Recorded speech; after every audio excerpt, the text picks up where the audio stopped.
How you going, guys? Welcome to Hammerpaints.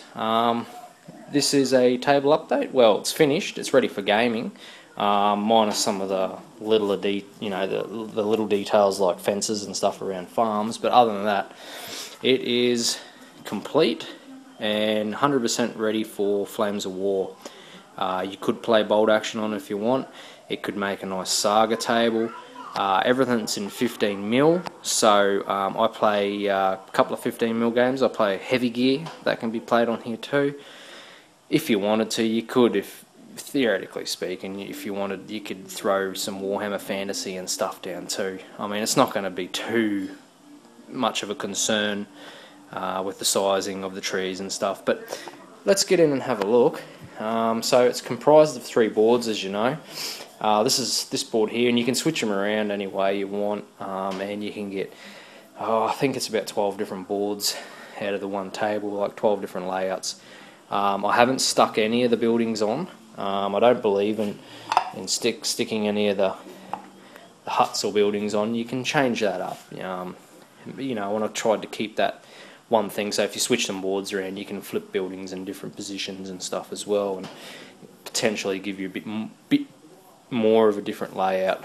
Now I'm going to create, probably not in the near future, I'm going to have a bit of a rest, but another 2 boards I'm going to create, just to have the 5 boards, and I'm going to make a couple of boards significantly different, like basically blending of different terrains into this terrain, so they will be a lot different, just to break it up a little bit as well. Try and fit in with this theme, but have them different. So yeah, let's have a look at the boards. This is board number 1. It's comprised of one hill with a cut through the middle here, which gives you a lot of, it gives you a bit of height. You can get observers up here and stuff like that for artillery. You can got this cutaway. You can sort of sneak around into here with tanks and have a bit of an overview straight down there. That's just with this board layout. As I said, it can go anywhere on the table, but that was the idea there. I've got a wheat field that's about ready for harvesting, sort of thing, with a burned out Russian truck in it. These roads here, just your standard road, one coming off this side and this side, and then obviously meeting in the middle to allow the boards to all interchange. I've got a swamp here. I made these dead trees just simply because it's, you know, it's got a burnt out Russian 76mm anti-tank gun in there and stuff like that, and just wanted to simulate that war's turned it feral, and even though it's quite green still, it's sort of the idea of it's a Russian setting, and it's just come through its summer sort of thing and onto the coming into winter sort of thing, about to get cold. This pine forest here, board number 2. This was the last board I made.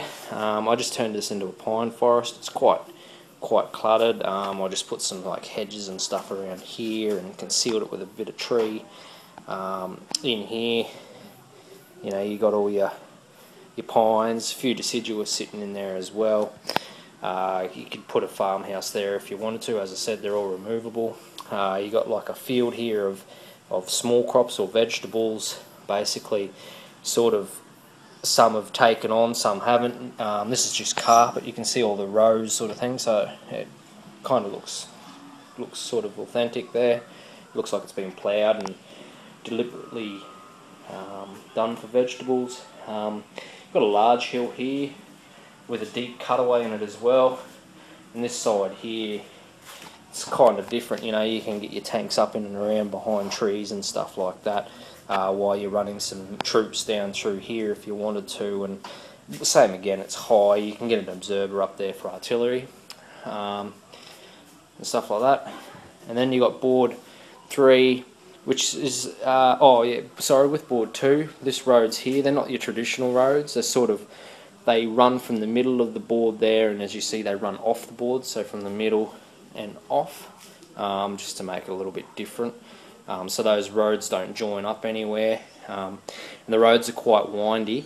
I didn't want them too straight, just for if Americans play on here, it stops that whole like their light vehicles and stuff. Slows it down a little bit and gets a bit more interesting with the gameplay. So when we move on to this part of the table, this is the third section. This was the first section I wanted. I wanted a piece that had tree lines in it, and that's what I've done. So I've done a significantly large tree line that runs through here, and then on the opposite side through here. So if this gets put in the middle, it becomes quite an interesting piece. And I've got a hill here once again from Zerbo. I've got a wheat field here that I've burnt out to give you that effect of, you know, the starting of scorched earth and stuff like that. Other than that, as you can see, it is quite cluttered with trees and stuff. I wanted to give it that realistic look. These trees are fully removable, so if, you know, gameplay decides, you know, we wanted to say, well, let's try and have it a little bit more open, we can rip through a few of those trees out and have it a bit more open. So that's a bit of an overview for you. I'll sort of just go around there. As you can see, TP's church absolutely looks excellent on there. I'm going to get myself some more Russian huts. I thought I had 4.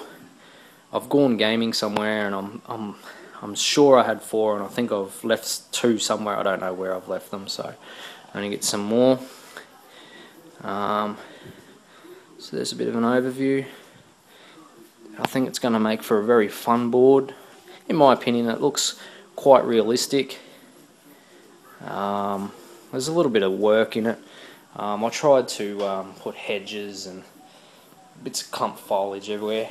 Now, I just wanted to point out one thing with this table. Now, I got the base given to me. Now, what happened was this base here is an actual gaming base table. I'm going to do it up and make it look good. I'm actually going to write, I'm going to paint it green and put a Russian logo on one side, and then I'm going to do a German stuff on the other, just for a bit of fun, make the table a bit more authentic. But this table here in Australia cost me all under $150 to build. Now, that's a cheap gaming table, and of that quality, it's quite cheap. Now, I wanted to sort of point out the most expensive thing on the table was probably the trees. Everything else I made. The boards cost me, I think they're about $25 for the 3 boards, something like that. I got them at Bunnings Warehouse here in Australia. I'm sure there's in America you got a Bunnings and stuff. So we have a local staircase maker here. I went up there and basically just asked him, could I steal some of his sawdust. I've gone on the net. I've looked at people such as Viv,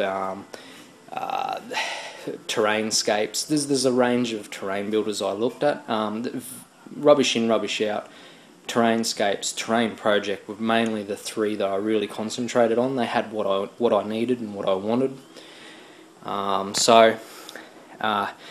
Viv's idea for the sawdust here. So that's all Viv. All the flock was Terrain Project. I'm just watching his videos. Just in layering and how I did my pond and everything was from Terrainscapes and stuff like that. So for all under $150, I think I got not a too bad a board at all. It was probably cheaper than that. It might have only been about $100. If anything, it was the timber, trees, and paint that was the expensive part. Everything else I made. So it's just let you know out there that, you know, you don't need a lot of money to make a great table. Just a bit of patience and some motivation, which I'd have to be honest, I lost motivation on the second board of this, but then watching a lot of YouTube videos from everyone, I really got inspired to finish this table off, and I'm glad I did. I'm absolutely thrilled with the outcome. For everyone that's watched and everyone that's sent me messages and prior videos, thank you so much. Those messages kept me going, and they really are motivational to read some of those things, what people write, and I get a hell of a laugh out of what some of you write as well. So on that note, guys, cheers, hey.